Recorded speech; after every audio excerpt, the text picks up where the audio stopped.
Shalom, selamat sore. Perkenalkan, nama saya John Pakpahan. Hari ini hari Minggu, tanggal 8 Maret 2020.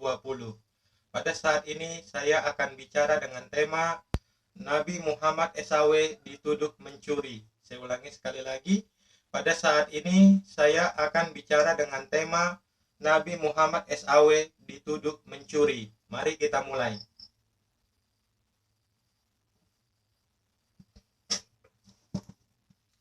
Nabi Muhammad SAW dituduh mencuri. Kita lihat Al-Quran, surat Ali Imran ayat 161. Tidak mungkin seorang nabi berkhianat dalam urusan harta rampasan perang. Barang siapa yang berkhianat dalam urusan rampasan perang itu, maka pada hari kiamat ia akan datang membawa apa yang dikhianatkannya itu. Kemudian tiap-tiap diri akan diberi pembalasan tentang apa yang ia kerjakan dengan pembalasan setimpal, sedang mereka tidak dianiaya. Surat Ali Imran ayat 161 ini menjelaskan pembelaan Allah SWT terhadap Muhammad SAW bahwa Muhammad tidak mungkin berkhianat dalam urusan harta rampasan perang. Sekarang kita akan lihat penjelasan dari pihak Islam terhadap surat Ali Imran ayat 161 ini. Sekarang kita akan lihat penjelasan dari pihak Islam tentang surat Ali Imran ayat 161 ini. Kita lihat apa yang dijelaskan dari pihak Islam tentang surat Ali Imran ayat 161 ini. Terjemahan arti, tidak mungkin seorang nabi berkhianat dalam urusan harta rampasan perang. Barang siapa yang berkhianat dalam urusan rampasan perang itu, maka pada hari kiamat ia akan datang membawa apa yang dikhianatkannya itu, kemudian tiap-tiap diri akan diberi pembalasan tentang apa yang ia kerjakan dengan pembalasan setimpal, sedang mereka tidak dianiaya. Ini terjemahan makna bahasa Indonesia atau isi kandungannya. Ini terjemahan makna bahasa Indonesia atau isi kandungan. Terjemahan makna bahasa Indonesia atau isi kandungan. Dan tidak pantas seorang nabi berkhianat, dan tidak pantas seorang nabi mengkhianati sahabat-sahabatnya dengan mengambil bagian dari harta rampasan selain apa yang Allah khususkan baginya. Dan barang siapa melakukannya dan dari kalian, niscaya dia akan datang pada hari kiamat dengan memikul apa yang diambilnya itu untuk dipermalukan dengan hal itu di tempat yang disaksikan seluruh makhluk. Kemudian tiap-tiap jiwa akan diberi balasan atas apa yang diusahakannya dengan penuh tanpa dikurangi dan dijalimi. Kita lihat penjelasan dari tafsir Al-Muwasar. Kita lihat penjelasan dari tafsir Al-Muwasar, Kementerian Agama Saudi Arabia. Anda belum mahir.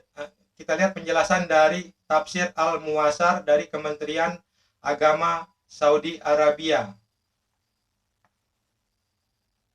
Tidak pantas bagi seorang nabi berkhianat dengan cara mengambil ganimah harta rampasan perang selain apa yang Allah tetapkan baginya. Maka siapa saja di antara kalian yang berkhianat dengan cara mengambil sesuatu dari ganimah secara ilegal, ia akan dihukum dan dipermalukan di muka umum kelak pada hari kiamat.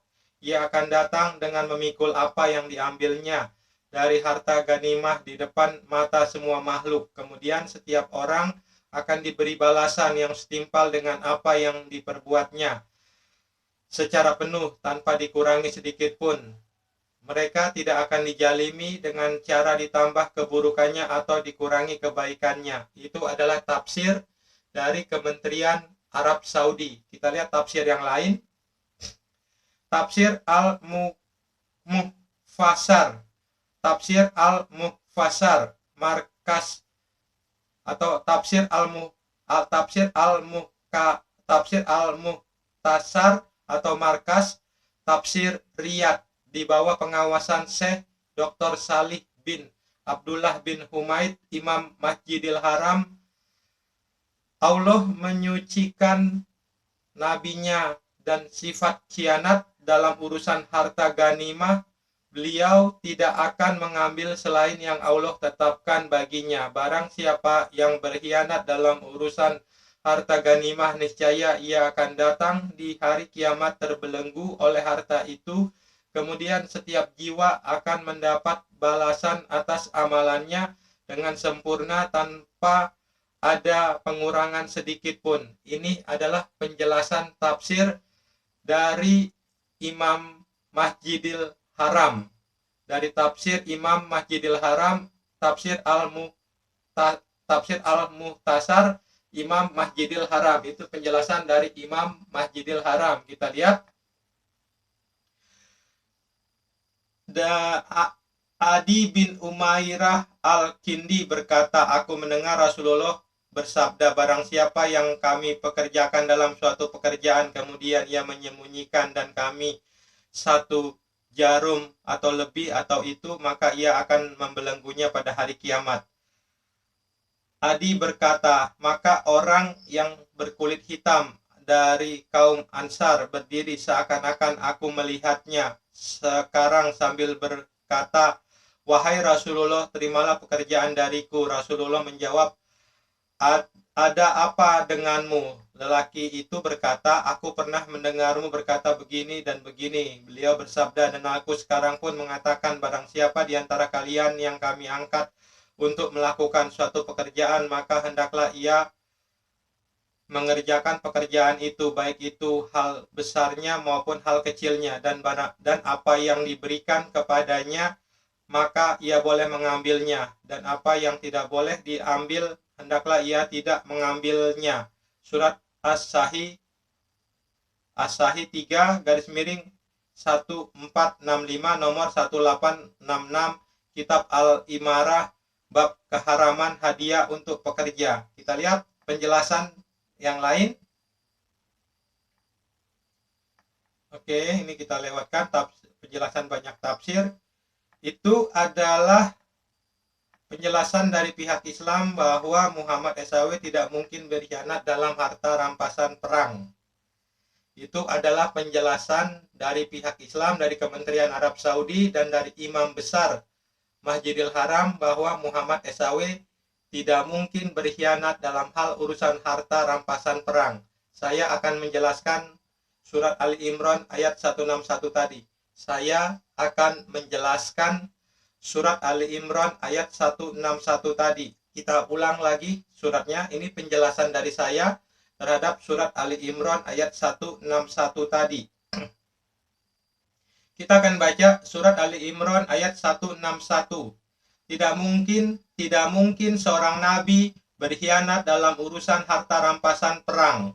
Barang siapa yang berkhianat dalam urusan rampasan perang itu, maka pada hari kiamat ia akan datang membawa apa yang dikhianatkannya itu.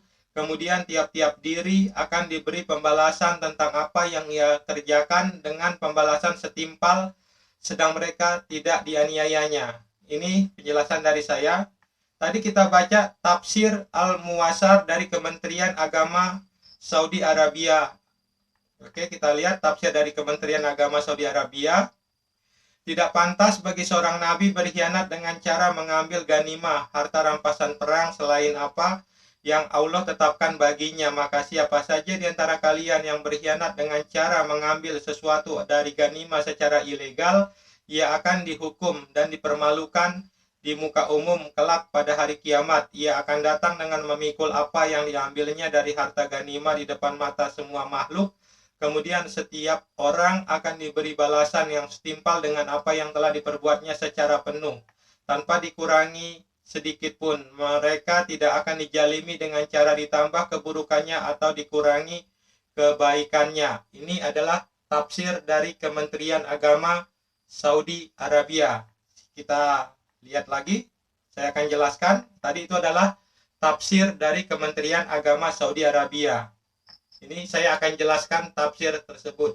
Saya akan menjelaskan tafsir tersebut.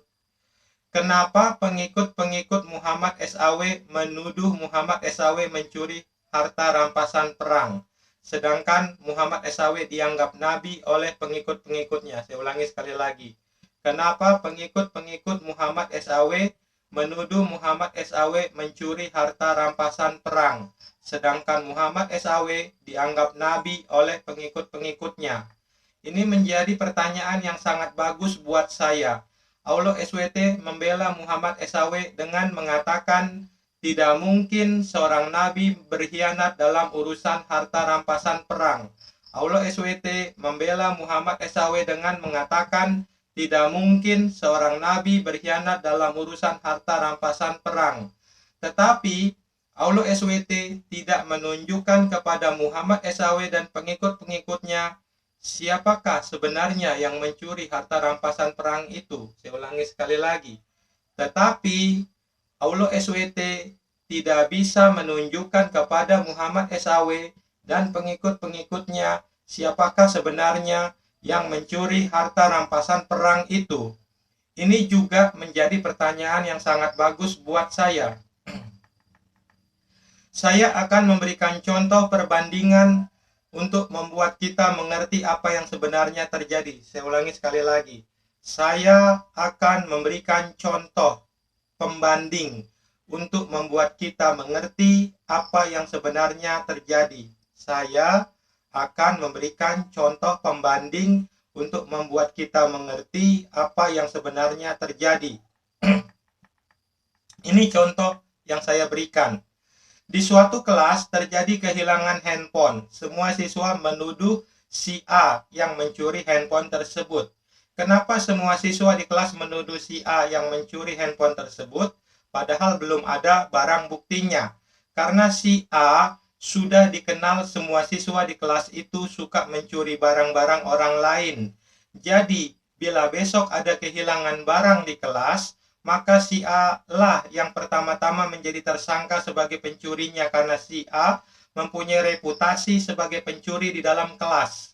Begitulah kira-kira yang terjadi dengan Muhammad SAW sewaktu dituduh mencuri barang rampasan perang oleh pengikut-pengikutnya. Mungkin Muhammad SAW sudah memiliki reputasi sebagai pencuri di mata pengikut-pengikutnya. Saya ulangi sekali lagi. Begitulah kira-kira yang terjadi dengan Muhammad SAW waktu dituduh mencuri barang-barang rampasan perang oleh pengikut-pengikutnya. Mungkin Muhammad SAW sudah memiliki reputasi sebagai pencuri di mata pengikut-pengikutnya. Bila Muhammad SAW tidak memiliki reputasi sebagai pencuri di kalangan pengikut-pengikutnya, tidak mungkin pengikut-pengikutnya berani menuduh Muhammad SAW mencuri barang rampasan perang karena kedudukan Muhammad SAW sebagai Nabi Tuhan di kalangan pengikut-pengikutnya. Dan bila memang benar bukan Muhammad SAW yang mencuri barang rampasan perang tersebut, maka Allah SWT bukan hanya membela Muhammad SAW, tetapi juga Allah SWT akan menunjukkan kepada pengikut-pengikutnya Muhammad SAW siapakah nama orang yang berani mengambil barang rampasan perang tersebut. Karena Allah SWT itu maha tahu. Hal ini juga menunjukkan kepada saya bahwa Allah SWT itu tidak maha tahu karena tidak bisa menunjukkan siapakah sesungguhnya nama orang yang mencuri barang rampasan perang tersebut. Saya ulangi sekali lagi.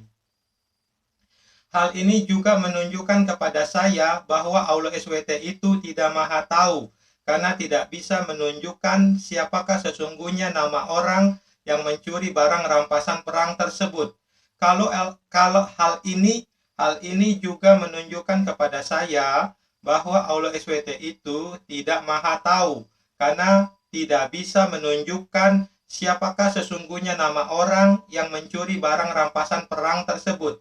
Kalau Allah SWT tidak maha tahu, maka Allah SWT bukanlah Tuhan yang sesungguhnya, tetapi Tuhan palsu atau makhluk lain yang menyamar sebagai Tuhan kepada Muhammad SAW. Kalau memang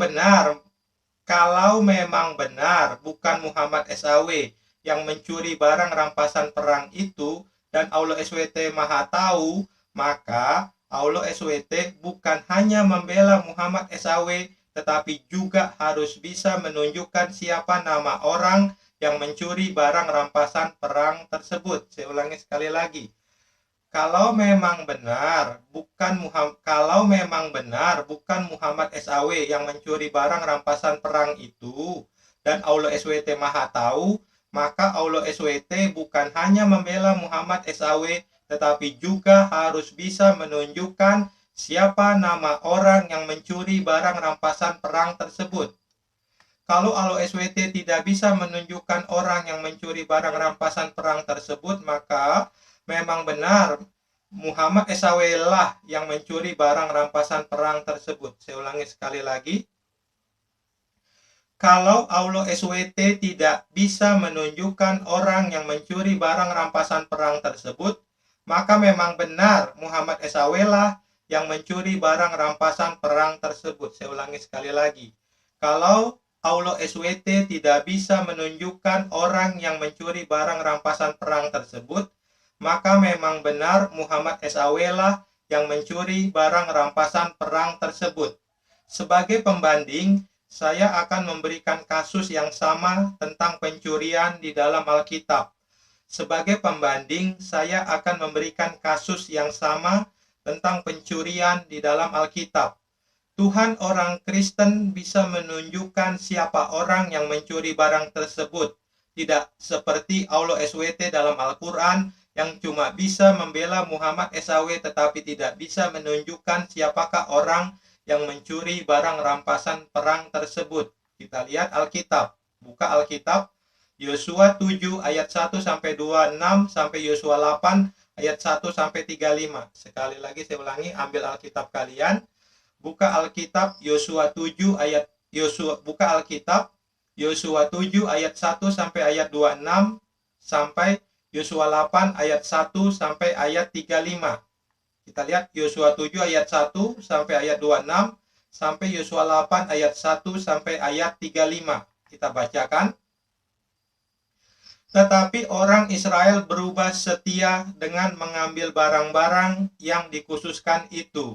Karena Akan bin Karmi bin Jabdi bin Jerah dari suku Yehuda mengambil sesuatu dari barang-barang yang dikhususkan itu. Lalu bangkitlah murka Tuhan terhadap orang Israel.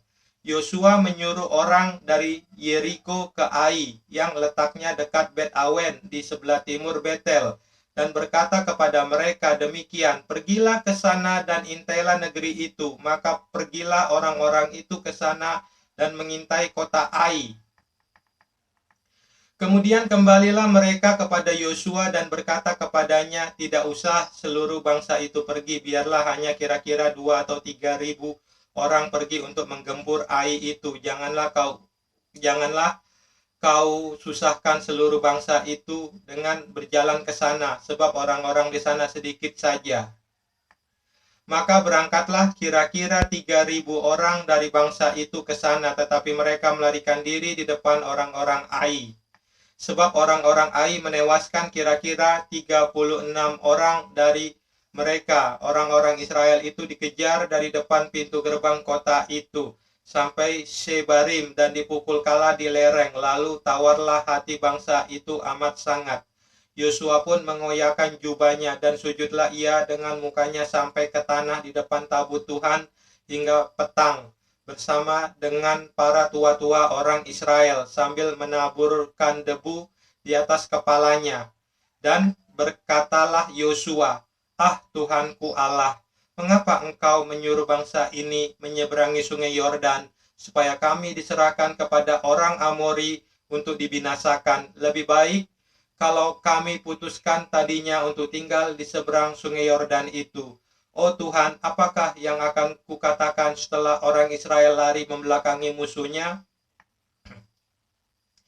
Apabila hal itu terdengar oleh orang Kanaan dan seluruh penduduk negeri ini, maka mereka akan mengepung kami dan melenyapkan nama kami dari bumi ini. Dan apakah yang akan kau lakukan untuk memulihkan namamu yang besar itu? Lalu berfirmanlah Tuhan kepada Yosua. Sekali lagi saya ulangi. Lalu berfirmanlah Tuhan kepada Yosua, bangunlah, mengapa engkau sujud demikian? Orang Israel telah berbuat dosa. Mereka melanggar perjanjianku yang kuperintahkan kepada mereka. Mereka mengambil sesuatu dari barang-barang yang dikhususkan itu. Mereka mencurinya, mereka menyembunyikannya, dan mereka menaruhnya di antara barang-barangnya. Sebab itu, orang Israel tidak dapat bertahan menghadapi musuhnya. Mereka membelakangi musuhnya, sebab mereka itu pun dikhususkan untuk ditumpas. Aku tidak akan menyertai kamu, aku tidak akan menyertai kamu lagi jika barang-barang yang dikhususkan itu tidak kamu punahkan dari tengah-tengahmu. Bangunlah, kuduskanlah bangsa itu, dan katakan, bangunlah, kuduskanlah bangsa itu dan katakan, kuduslah dirimu untuk esok hari, sebab demikianlah firman Tuhan Allah Israel, hai orang Israel, ada barang-barang yang dikhususkan di tengah-tengahmu. Kamu tidak akan dapat bertahan menghadapi musuhmu sebelum barang-barang yang dikhususkan itu kamu jauhkan dari tengah-tengah kamu. Besok pagi kamu harus tampil ke muka suku demi suku, dan suku yang ditunjuk oleh Tuhan harus tampil ke muka kaum demi kaum, dan kaum yang ditunjuk oleh Tuhan harus tampil ke muka keluarga demi keluarga, dan keluarga yang ditunjuk oleh Tuhan harus tampil ke muka seorang demi seorang. Dan siapa yang didapati menyimpan barang-barang yang dikhususkan itu akan dibakar dengan api, ia dan segala sesuatu yang ada padanya, sebab ia telah melanggar perjanjian Tuhan dan berbuat noda di antara orang-orang Israel. Keesokan harinya bangunlah Yosua pagi-pagi lalu menyuruh orang Israel tampil ke muka suku demi suku, maka didapatilah suku Yehuda. Ketika disuruhnya tampil di muka kaum-kaum Yehuda, maka didapatinya kaum Jerah. Ketika disuruhnya tampil ke muka kaum Jerah, seorang demi seorang, maka didapatilah Jabdi. Ketika disuruhnya keluarga orang itu tampil ke muka seorang demi seorang, maka didapatilah Akan bin Karmi bin Jabdi bin Jerah dari suku Yehuda. Saya ulangi sekali lagi. Ketika disuruhnya keluarga orang itu tampil ke muka seorang demi seorang, maka didapatilah Akan bin Karmi bin Jabdi bin Jerah dari suku Yehuda. Berkatalah Yosua kepada Akan, anakku, hormatilah Tuhan Allah Israel dan mengakulah di hadapannya. Katakanlah kepadaku apa yang kau perbuat, jangan sembunyikan kepadaku.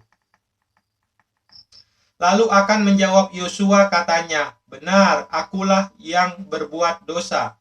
Lalu Akan menjawab Yosua, katanya, benar, akulah yang berbuat dosa terhadap Tuhan Allah Israel, sebab beginilah perbuatanku. Aku melihat di antara barang-barang jarahan itu jubah yang indah buatan Sinear dan 200 sikal perak dan sebatang emas yang 50 sikal beratnya. Aku mengingininya, maka ku ambil semuanya itu, disembunyikan di dalam kemahku dalam tanah, dan perak itu ditanam dan perak itu dibawa sekali.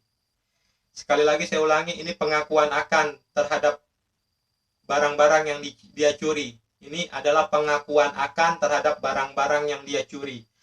Lalu Akan menjawab Yosua, katanya, benar, benar, akulah yang berbuat dosa terhadap Tuhan Allah Israel, sebab beginilah perbuatanku. Aku melihat di antara barang-barang jarahan itu jubah yang indah buatan Sinear dan 200 sikal perak dan sebatang emas yang 50 sikal beratnya. Aku mengingininya, maka ku ambil semuanya itu, disembunyikan di dalam kemahku dalam tanah, dan perak itu dibawa sekali. Lalu Yosua menyuruh orang segera pergi ke kemah itu. Dan sesungguhnya semuanya itu disembunyikan dalam kemah Akan, dan perak itu ada di bawah sekali. Maka mereka mengambil semuanya itu dari dalam kemah, lalu membawanya kepada Yosua dan kepada semua orang Israel dan mencurahkannya di hadapan Tuhan. Kemudian Yosua beserta seluruh Israel mengambil Akan bin Zerah dan perak, jubah, dan emas batangan itu. Kemudian Yosua beserta seluruh Israel mengambil Akan bin Zerah dan perak, jubah, dan emas. Kemudian Yosua beserta seluruh Israel mengambil Akan bin Zerah dan perak, jubah, dan emas sebatang itu. Anak-anaknya yang laki-laki dan perempuan, lembunya, keledainya, dan kambing dombanya, kemahnya, dan segala kepunyaannya. Lalu semuanya itu dibawa ke lembah Akbor.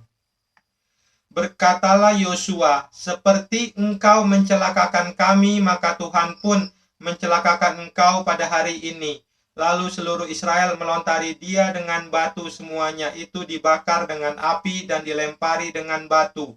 Sesudah itu didirikanlah di atasnya suatu timbunan batu yang besar yang masih ada sampai sekarang. Lalu surutlah murka Tuhan yang bernyala-nyala itu. Oleh sebab itu nama tempat itu sampai sekarang disebutkan Lembah Akbor.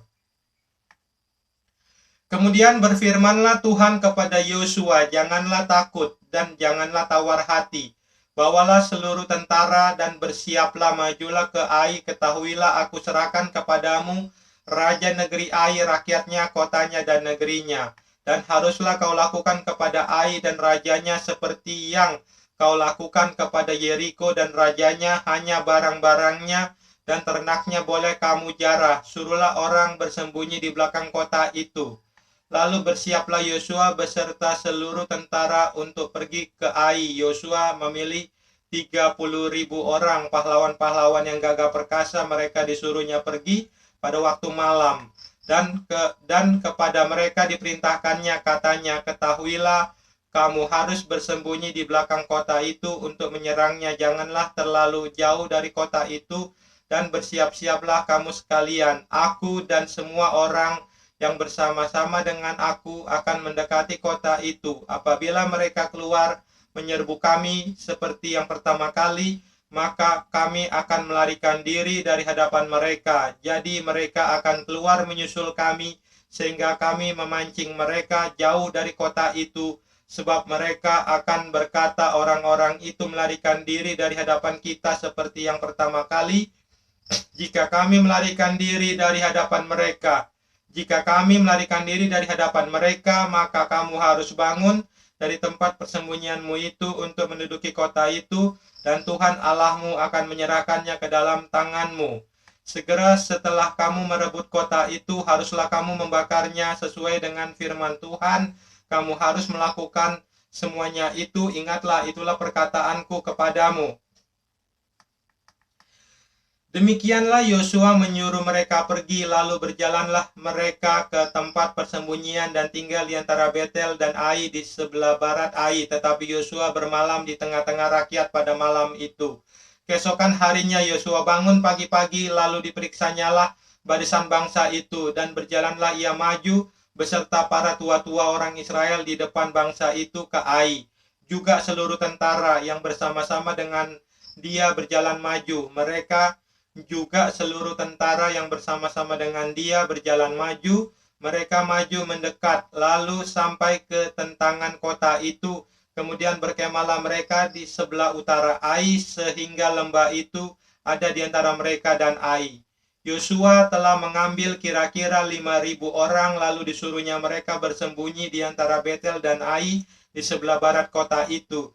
Beginilah rakyat itu diatur, seluruh tentara itu di sebelah utara kota dengan barisan belakang di sebelah barat kota. Pada malam itu berjalanlah Yosua melalui lembah itu. Pagi-pagi ketika raja negeri Ai melihat hal itu, maka ia dan seluruh rakyatnya, orang-orang kota itu, segera keluar berperang menyerbu orang Israel ke lereng di seberang dataran itu. Raja itu tidak tahu bahwa ada orang bersembunyi di belakang kota. Yosua dan seluruh orang Israel itu berlaku seolah-olah dipukul mundur oleh mereka, lalu melarikan diri ke arah padang gurun. Sebab itu, semua orang yang ada di kota dikerahkan untuk mengejar orang Israel, maka mereka mengejar Yosua, sehingga semakin jauhlah mereka terpancing dari kota. Seorang pun tidak tertinggal lagi di Ai, dan seorang pun tidak tertinggal lagi di Ai dan Betel yang tidak keluar memburu orang Israel. Mereka meninggalkan kota itu terbuka karena mereka mengejar orang Israel. Lalu berfirmanlah Tuhan kepada Yosua, acungkanlah lembing yang ada di tanganmu ke arah Ai, sebab aku menyerahkan kota itu ke dalam tanganmu. Maka Yosua mengacungkan lembing yang di tangannya ke arah kota itu. Ketika diacungkannya tangannya, maka segeralah bangun orang-orang yang bersembunyi itu dari tempatnya. Mereka berlari memasuki kota, merebutnya, lalu segera membakar kota itu. Ketika orang Ai berpaling menoleh ke belakang, tampaklah asap kota itu naik membubung ke langit. Mereka tidak sempat melarikan diri kemanapun juga, sebab rakyat yang tadinya lari ke padang gurun berbalik melawan pengejar-pengejarnya. Sebab rakyat yang tadinya lari ke padang gurun berbalik melawan pengejar-pengejarnya.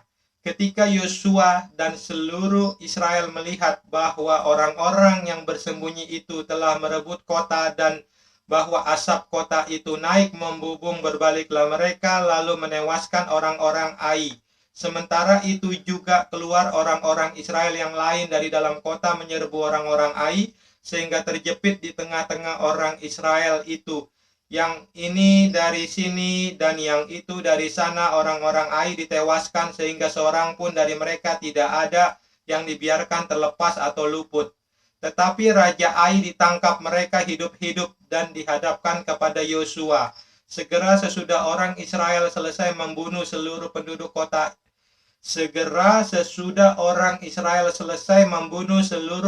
kota Ai di padang terbuka kemana orang Israel mengejar mereka, dan orang-orang ini semuanya tewas oleh mata pedang sampai orang yang penghabisan. Maka seluruh Israel kembali ke Ai dan memukul kota itu dengan mata pedang.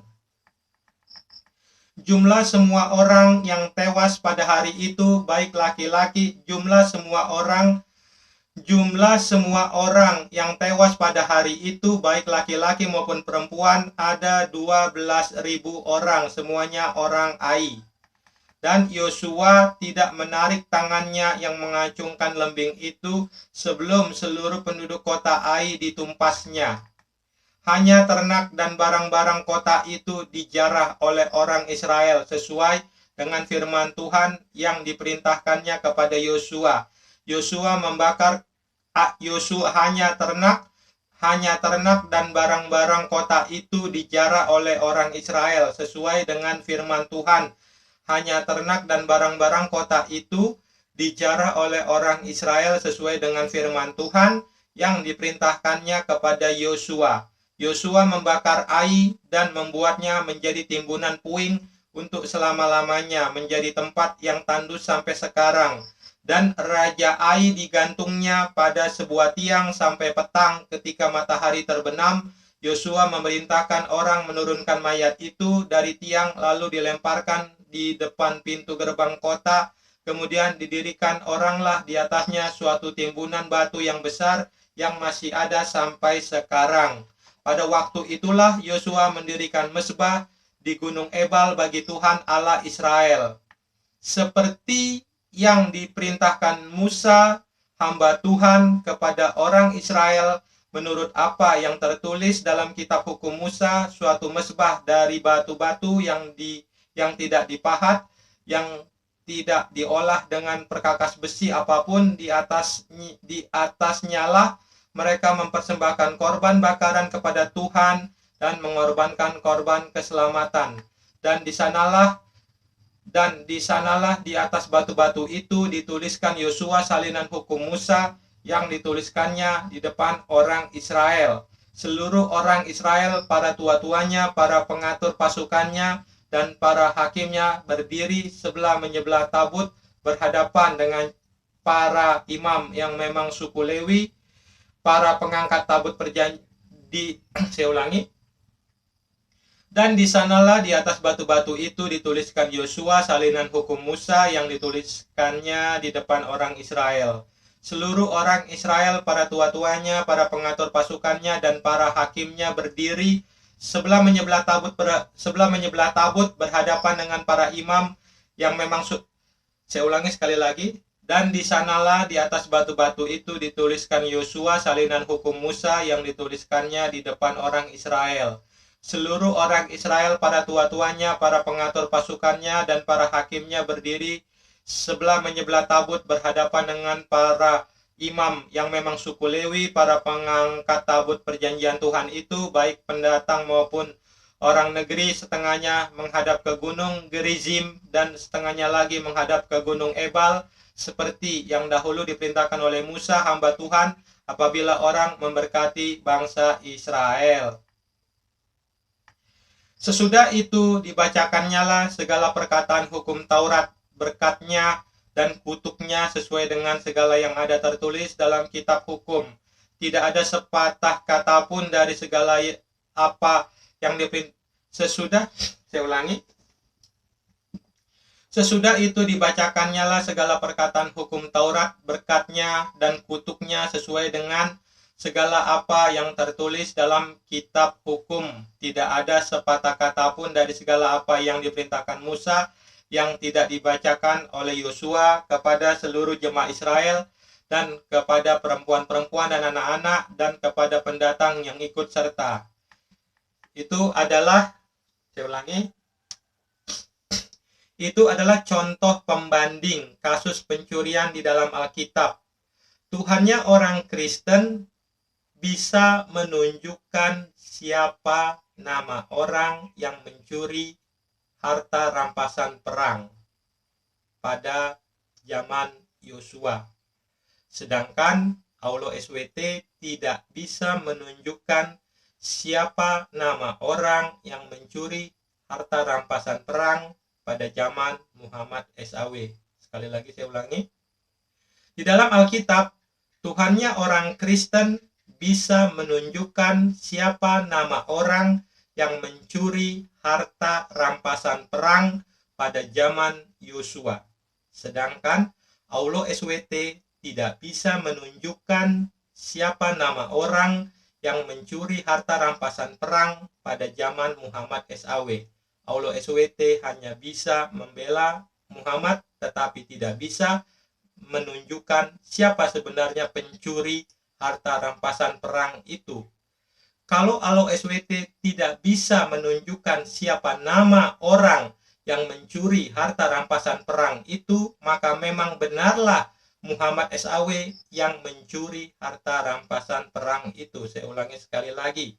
Kalau Aulo SWT tidak bisa menunjukkan nama orang yang mencuri harta rampasan perang itu, maka memang benarlah Muhammad SAW yang mencuri harta rampasan perang itu. Oke, kesimpulannya, Aulo SWT membela Muhammad SAW tetapi tidak bisa menunjukkan siapa orang yang mencuri barang rampasan itu. Berarti memang tidak ada orang lain yang mencuri barang rampasan itu. Dan memang benar Muhammad SAW lah yang mencuri barang rampasan perang tersebut. Kita lihat kutipan surat Ali Imran ayat 161. Kita lihat kutipan surat Ali Imran ayat 161. Kemudian tiap-tiap diri akan diberi pembalasan tentang apa yang ia kerjakan dengan pembalasan yang setimpal, sedang mereka tidak dianiaya. Ini adalah bukti kebohongan Aulo SWT dalam Al-Quran. Saya ulangi sekali lagi. Ini adalah bukti kebohongan Aulo SWT dalam Al-Quran. Saya ulangi sekali lagi. Ini adalah bukti kebohongan Aulo SWT dalam Al-Quran. Kenapa? Anak kecil yang dibunuh oleh Khidir untuk dosa yang belum dilakukannya. Anak kecil itu dibunuh untuk dosa yang belum dikerjakannya. Bolehkah seseorang dibunuh untuk dosa yang belum dikerjakannya? Saya tanya. Bolehkah seseorang dibunuh untuk dosa yang belum dikerjakannya? Saya tanya sekali lagi. Bolehkah seseorang dibunuh untuk dosa yang belum dikerjakannya?